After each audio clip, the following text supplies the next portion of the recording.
Reservoir Prologue. The Awakening Signal. The first sign wasn't a ship appearing in Earth's sky. It wasn't a radio transmission or a flash of light across the cosmos. It was something far more subtle yet infinitely more terrifying. Dr. Sarah Chen was working late in her laboratory at the Arecibo Successor Observatory when every piece of equipment in the facility began humming the same low harmonic frequency. Not broadcasting it, not receiving it. Humming it. That's impossible, she whispered, watching as her coffee cup vibrated against the metal desk, sending ripples across the dark surface. The hum wasn't coming through the speakers or the communication arrays. It was coming from the very atoms of the metal itself. Outside, across the globe, every piece of technology containing rare earth elements began to resonate. Cell phones, computers, satellites, even the fillings in people's teeth. For exactly 17 seconds, the entire technological backbone of human civilization sang in perfect harmony. Then silence. Sarah's hands trembled as she reached for her phone to call the director, but stopped when she saw the message that had appeared on every screen in the facility. We have come to reclaim what was lost. Prepare. The message wasn't in English. It wasn't in any human language. Yet somehow, impossibly, every person who saw it understood its meaning perfectly. The translation bypassed the brain entirely, flowing directly into consciousness like water into a dry riverbed. In the deepest trenches of the Pacific Ocean, something vast and ancient began to stir. Chapter 1. The Excavation. 3 days after the signal, Marcus Rodriguez had been studying the object for 72 hours straight, and he was no closer to understanding what the hell it was supposed to be. The thing stretched for nearly 2 miles along the Mariana Trench floor, its surface so perfectly smooth it seemed to absorb light rather than reflect it. No barnacles, no coral growth, no signs of the deep-sea life that should have claimed anything sitting on the ocean floor for more than a few decades. How old did you say this thing was? Marcus asked through his diving suit's comm system. His voice carried the exhaustion of a man who'd forgotten what sleep felt like. Geological surveys put it at approximately 30,000 years, came the reply from Dr. Elena Vasquez, the marine archaeologist coordinating the dive from the surface vessel, Cousteau's Dream. Give or take a few millennia, Marcus laughed, but there was no humor in it. Elena, 30,000 years ago, humans were still figuring out how to make fire. This thing, he gestured at the massive structure before him, its surface covered in symbols that seemed to shift and change when he wasn't looking directly at them. This thing makes our most advanced submarines look like paper boats. Through his helmet's display, Marcus could see the other members of the dive team spread out along the object's length. Dr. Yuki Tanaka was taking electromagnetic readings that made no sense. James Wright, their military liaison, was documenting everything with the grim efficiency of a man who understood they might all be in serious trouble. Marcus, Elena's voice crackled through the comm, tension evident even through the static. We're getting some unusual readings up here. The object's internal temperature is rising. Define unusual.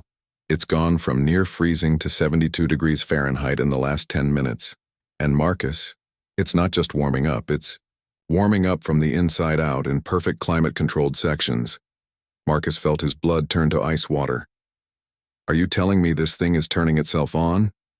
Before Elena could respond, the symbols along the object's surface began to glow with a soft blue-white light. The illumination spread like a slow wave, revealing details that the deep-sea lights had missed entirely. It wasn't just a ship. It was a city.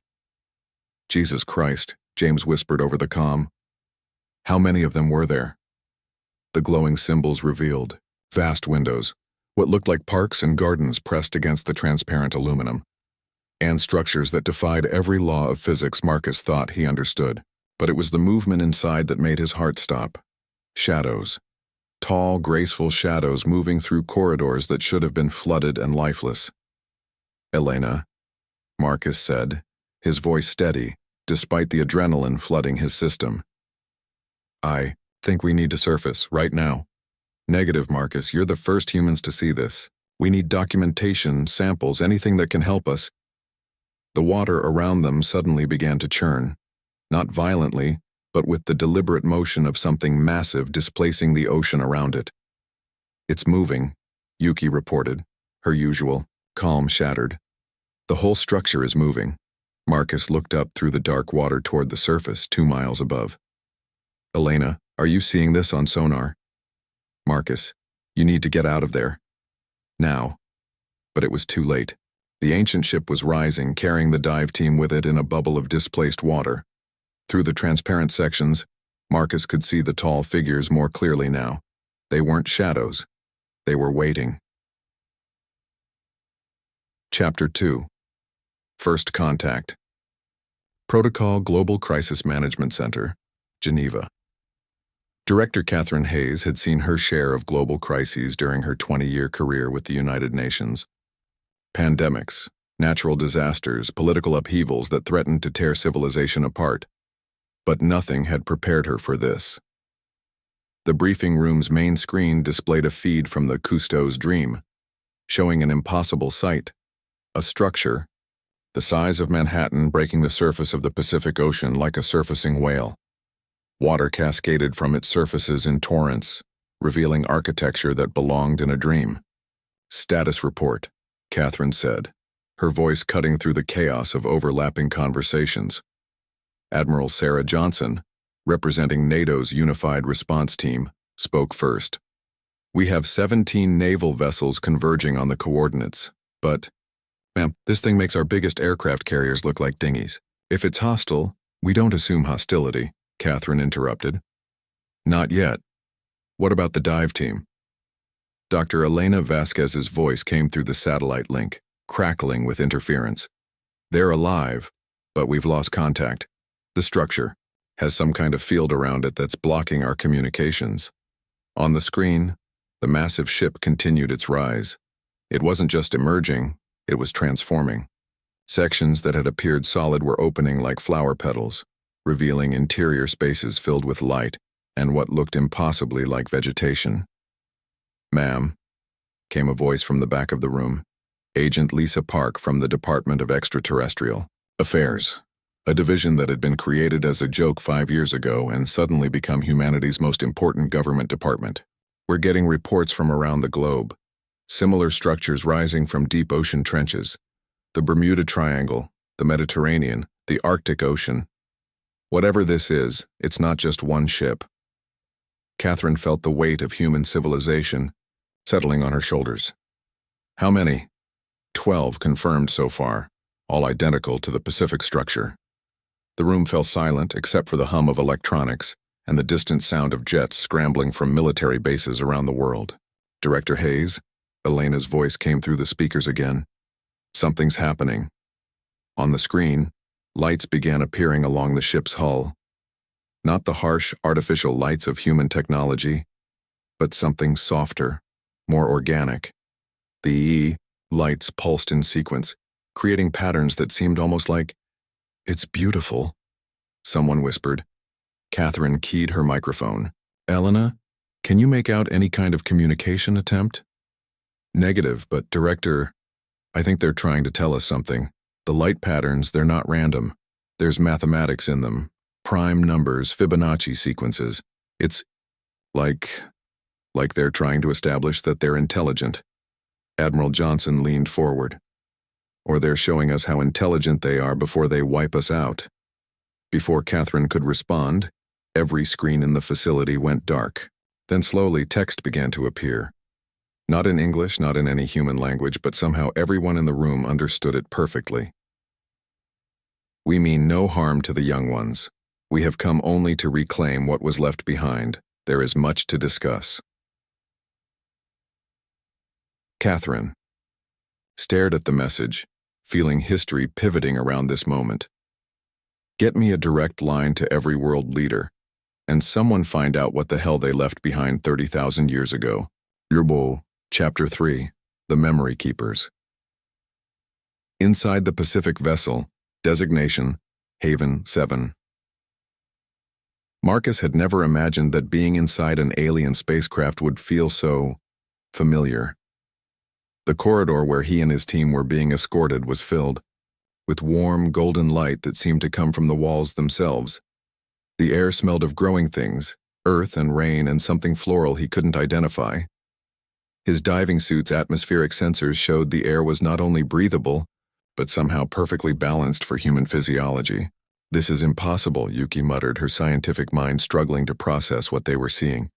The atmospheric composition, the gravity, even the temperature.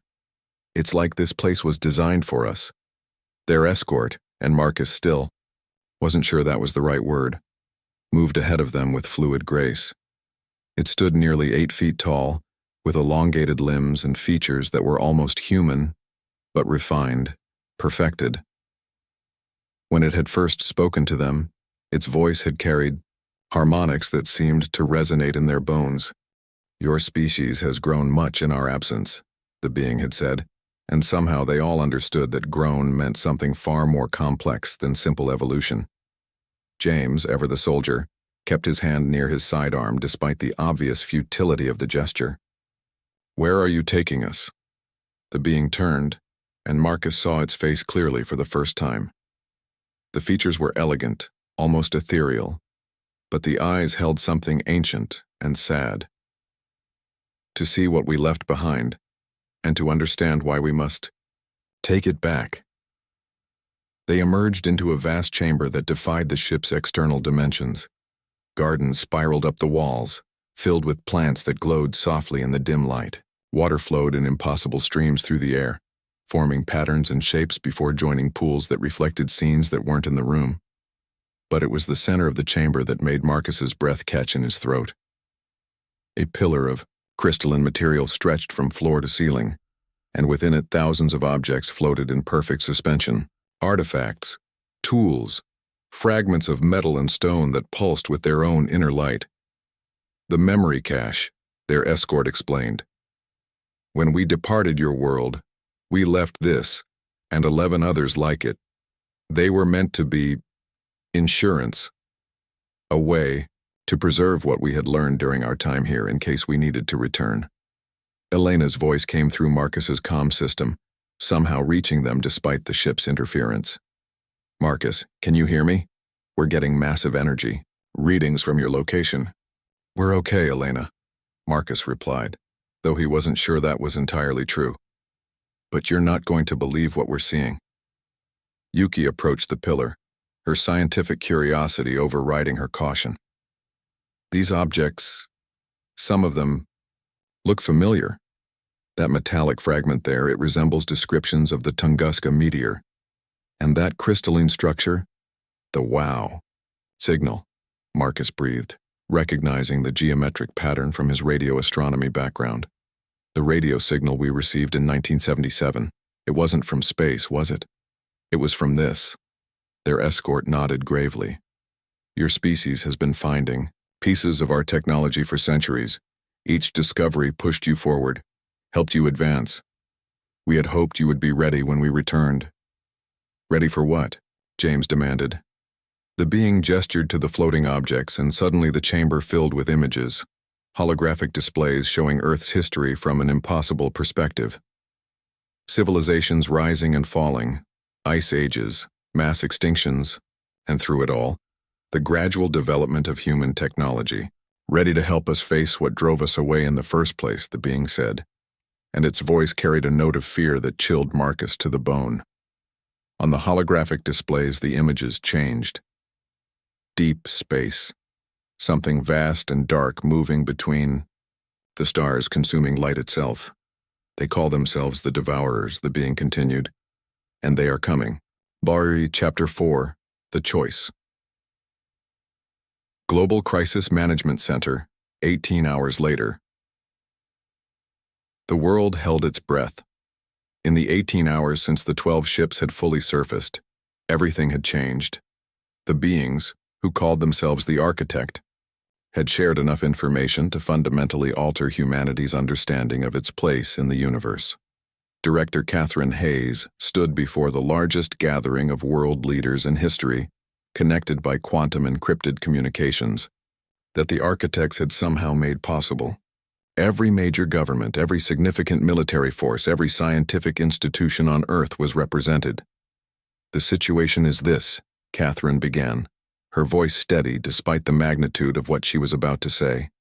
"According to the architects, our planet has been serving as a repository for advanced technology for 30,000 years.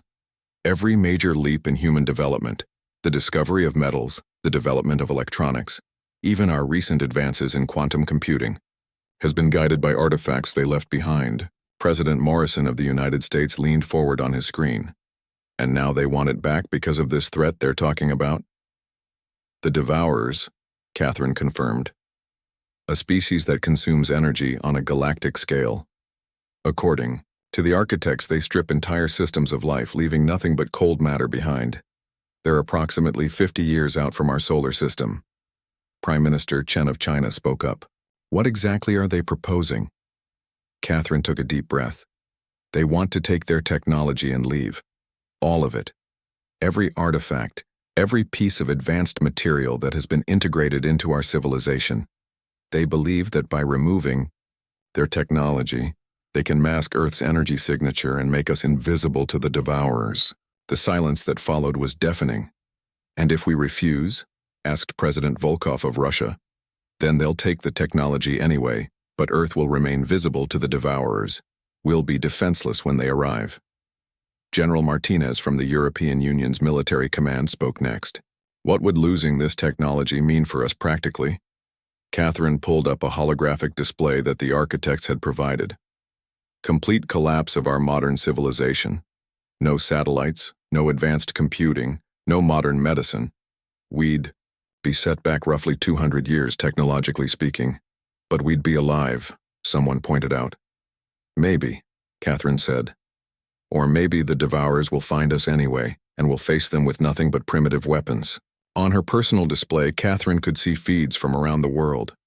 Protests, riots, people demanding that their governments refuse the architect's offer. Others begging for humanity to accept, to save what could be saved. "There is another option," came a voice from the communication array. It was the architect leader who had somehow gained access to their secure channel. "We could teach you to fight." Every screen in the facility focused on the tall, graceful figure that materialized in holographic detail. "If humanity chooses to stand with us, we will share our true technology. Not the fragments we left behind, but our full knowledge. Your species has shown remarkable adaptability, remarkable creativity. With our help, you might become something even the Devourers cannot consume." Catherine felt her heart racing. What would that cost us? Everything you are now, and the possibility of becoming something far greater. The room erupted in discussion, voices overlapping in dozens of languages, but Catherine found herself thinking about Marcus and his team, still aboard the architect ship, still learning things that might change everything. "How long do we have to decide?" she asked. "The memory caches are already responding to our presence," the architect replied. "The integration process has begun. In 72 hours, the choice will be made for you." Dentian Epilogue. The New Dawn. 1 year later. Marcus stood on the observation deck of the orbital station that had once been impossible, and was now simply home. Through the transparent aluminum windows, he could see Earth rotating slowly below, its surface now dotted with structures that defied old physics and embraced new possibilities. Humanity had chosen to fight. The decision hadn't been unanimous. Nothing involving 8 billion people ever was. But when the Devourers' advance scouts had arrived 6 months early, when their shadow had fallen across the outer planets and everything in their path had simply ceased to exist, the choice had become clear. The integration had been painful. Not physically. The architect's technology was designed to enhance rather than replace. But mentally, culturally, spiritually, humanity had been forced to abandon many of its oldest assumptions about reality, about what was possible, about its place in the universe. "The first wave of evacuees from the outer colonies will arrive tomorrow," Yuki said, joining him at the window. She looked different now. They all did. The integration process had changed them. made them stronger, faster, more intuitive, but they were still recognizably human. "Any word from the deep space monitors?" Marcus asked. "The main Devourer fleet is still 47 years out, but Elena's team thinks they've found a way to mask entire star systems. If it works, we might actually win this thing." They stood in comfortable silence watching the Earth turn. The planet looked different now. The massive architect ships had integrated with human cities, creating hybrid structures that seemed to grow rather than being built. The Amazon rainforest had expanded, fed by technology that could accelerate photosynthesis. The deserts were blooming. "Do you ever regret it?" Yuki asked. "The choice we made?" Marcus considered the question. His daughter would grow up in a world that bore little resemblance to the one he'd known. She would have capabilities he could barely imagine, would face challenges that would have been incomprehensible a year ago. But she would also live in a universe where humanity was no longer alone, no longer primitive, no longer afraid of the dark between the stars. "No," he said finally. "We were always meant for something bigger than what we were." Through the station's communication array, he could hear the voices of 1,000 worlds, species that had chosen to fight, chosen to stand together against the consuming dark. Humanity's voice was the newest among them, but it was already becoming essential to the chorus. The Devourers were coming. But they would find something waiting for them that they had never encountered before. A galaxy that refused to be consumed, led by a species that had learned to transform fear into strength. Marcus smiled and turned away from the window. There was work to do. The real story was just beginning.